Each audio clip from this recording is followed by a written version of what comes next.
Talents, of course. Today we heard about the parable of the talents.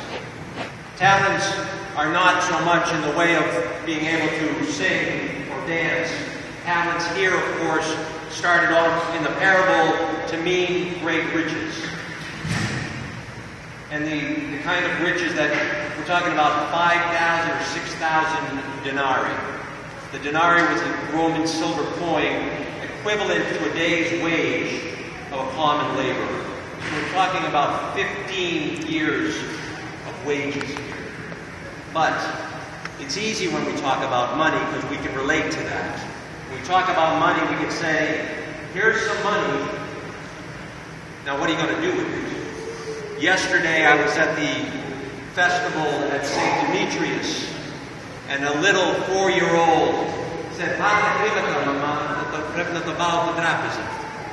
take the money, mother, because I want to put them in the bank. 4 years old. He was dancing. They couldn't comprehend the understanding that the money on the dancers was going to the individual, to the church. But he knew that if he took the money and put it in the bank, then it would grow at 4 years old. Many of us know that today. We invest our money, we come back with a lot of money. The parable talks about that today. 5 talents were given by the master, and said, when I return, there will be an accounting on that. The other one, 2 talents. There will be an accounting on that.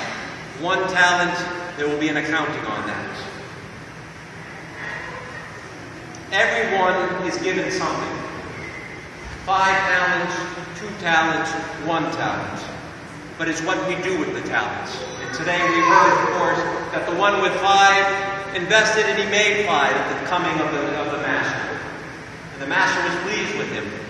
And the one that got 2 invested and gave 2 back, 2 plus 2 to the master, and he was pleased with him. But the one who took his talent and buried it and only gave the 1 back, that was the one that the master was not pleased with. We talk about money this way, but let's think about it in talents as far as our abilities, our God-given abilities. Nobody goes without a talent. God gives everybody something, what he can deal with, some more than others. But what do we do with those talents? Do we invest them, or do we bury them under a tree? Do we sit there and say, here you go, Master, I made more for you? Or do we say, Master, I knew that you were a very difficult man, and instead of trying to insult you, I give you back what you gave me? All too often, we, as children of Christ, children of God, look towards the heavens, and I've said it before, cringing, thinking that God is going to punish us. Not true. He's a loving God. He's a caring God. He gives us talents that we may work on them. And what does that mean, working on our talents? Does it mean making money? No, not necessarily. If we make money, what do we do with our money? Do we feed the poor? Do we give to those who are cold or in prison? Are we decent to our brothers and sisters? Whether we have 5 talents or 1 talent, there's something good that we can do with it.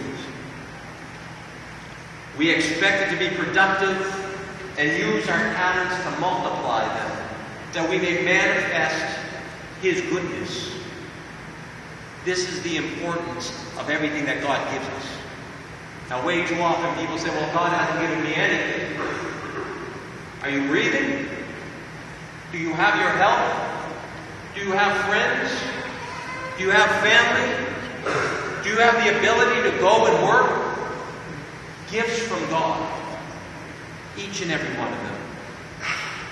Let us not look at the master and say, oh, I know that you're a harsh man.